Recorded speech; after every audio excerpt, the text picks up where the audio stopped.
This is Math 139, Section 4.1, Part B. So I've looked at what we need to have the domain for a rational function work out. We're now going to look at simplifying rational functions or rational expressions. You may remember that with arithmetic fractions, we usually called simplifying reducing to lowest terms. And that's really what we're doing here as well. I'd like to start by just reminding you, what are we really doing when we reduce a numerical fraction to lowest terms? We often do it so quickly and so automatically we don't really think about it anymore. So if I had a fraction like 12/15ths, and I wanted to know what that is in lowest terms, I would start by saying, what common factor do 12 and 15 have? Well, 3 goes into both of them. 12 is 3 times 4, 15 is 3 times 5. Now, if I were to separate that fraction as the 3 over 3 multiplied by the 4 over 5, 3 over 3 is just a form of 1, and 1 times 4/5 is still 4/5. So the key to what's happening here is that common factor becomes a form of 1, and since multiplying by 1 doesn't change anything, we end up with that reduced form. What's really vital here, though, is that I am working with factors. I'm working with multiplication. This would not work if this was addition, right? I couldn't separate out the fractions. And furthermore, 1 plus something does change the value of that number. So it's really, really important to look for a common factor so that we end up with a multiplier of 1. Again, what's key to this process is that we are always working with factors and multipliers. You'll get tired of me saying that, but it's the most common mistake that people make in this section. So, what are we going to do if we want to reduce a rational expression? So again, the most important thing is that we always, when we want to reduce a rational expression, have to use the factored form for both the numerator and denominator in order to reduce. We must have factors or multipliers, just like we did up here. Only reduce factors, never add-ins.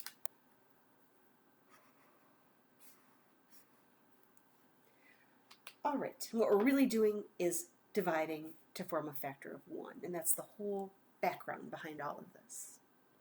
So if I'd like to simplify these rational functions, I'm going to take the advice that we just talked about, get factored forms of our numerator and denominator first.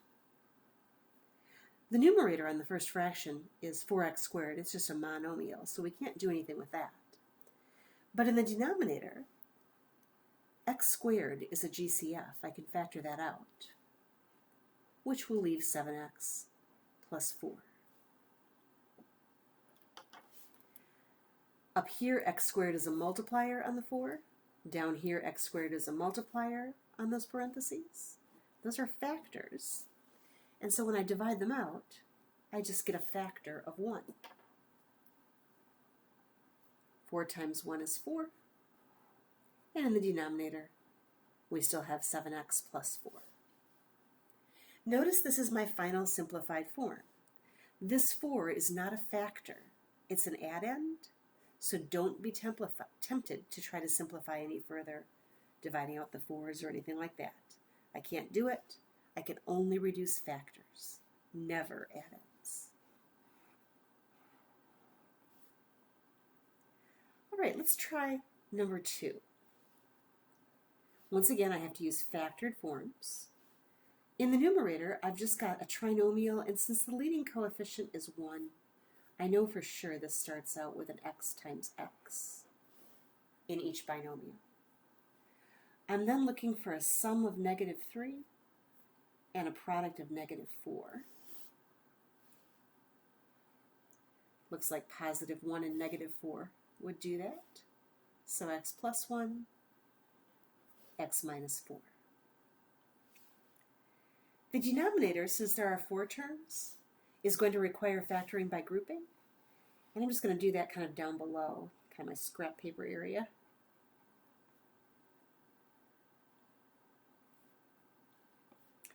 If I go ahead and group those, factoring out an x squared makes that x minus 4, plus sign between the groups.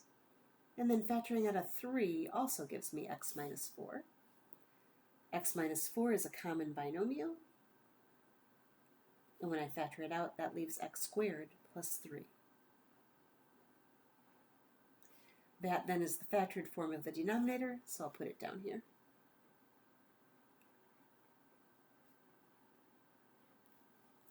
All right, because I have factored forms, these are multiplied together, these are multiplied together, these are factors or multipliers, and it is okay to say that means I could divide out x minus 4 and x minus 4. When I divide them, I just get 1, and multiplying anything by 1 doesn't change it.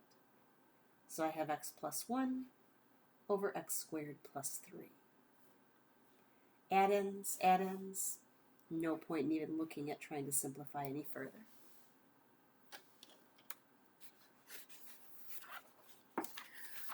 All right, here are a couple more.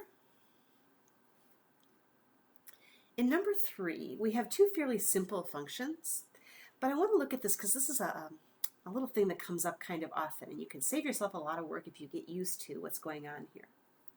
You can see that these aren't identical. They are the same two terms that are being subtracted, but in the reverse order. So they're not the same. What we can do is we could factor a negative 1 out of there. I'm going to choose to do it on the numerator, although it doesn't really matter. That's going to make that a negative 4x and a positive 9. And in the denominator, I can reverse the order I write those. I could write the negative 4x first and the plus 9. And even though there's no multiplier on that, I can always put in a multiplier of 1. That doesn't change anything. And now I can see that negative 4x plus 9 is a common factor that I could divide out to get 1. Negative 1 times 1 is negative 1 over 1. Just gives me negative 1. Now this same process is going to work in any situation where I've got the same two terms being subtracted but in reverse orders. So what we often do with these is rather than writing out this whole process, right at the beginning, we just recognize this and say, I know every time I have this form, I'm going to get negative 1. So I say, yep, those divide, but instead of dividing to positive 1, they divide to negative 1. Let's use that as a shortcut in example 4. The numerator I recognize as a difference of cubes. Again, let me just come on down here and use a little scrapwork space.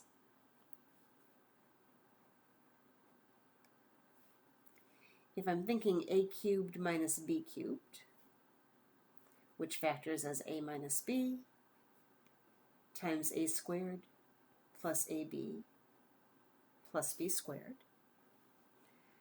then in this case the a would have to be 1, since 1 is 1 cubed, and b, the cube root of that would be 3x to the first. So my factored form, a minus b, is 1 minus 3x. A squared is 1, plus a times b is 3x, plus b squared would be a 9x to the second. So that's going to be the factored form of my numerator.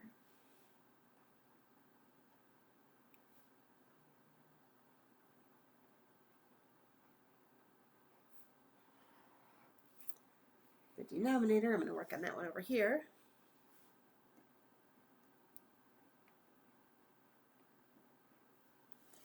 It's a trinomial, but the leading coefficient is not 1, so I'm going to have to use sum and product. Sum of 7, product 15 times negative 4 would be negative 60. And again, you can play around with those values a little bit. But I think we're looking at 12 and 5 here. Looks like the 5 would have to be negative. That way they add up to a positive 7. I'll break apart the middle term as plus 12x minus 5x. And then I've still got that minus 4. Now that I have 4 terms, I can use grouping. So I'll factor out a 3x, giving me 5x plus 4. And with the minus between the groups and no obvious GCF here, I'm just going to factor out a negative 1, which also makes that 5x plus 4. And so I've got 5x plus 4 times 3x minus 1. And that's going to go on the bottom.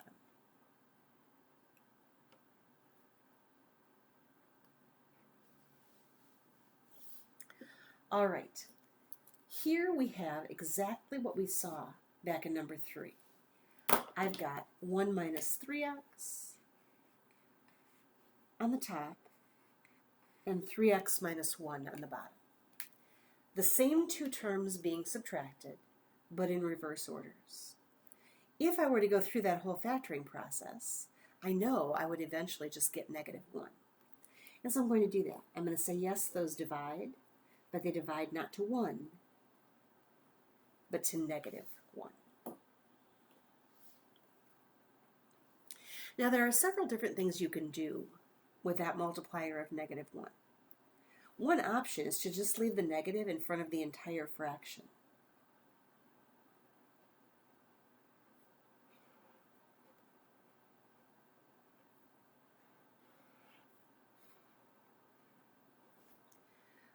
Another option is to distribute the negative 1 through the numerator.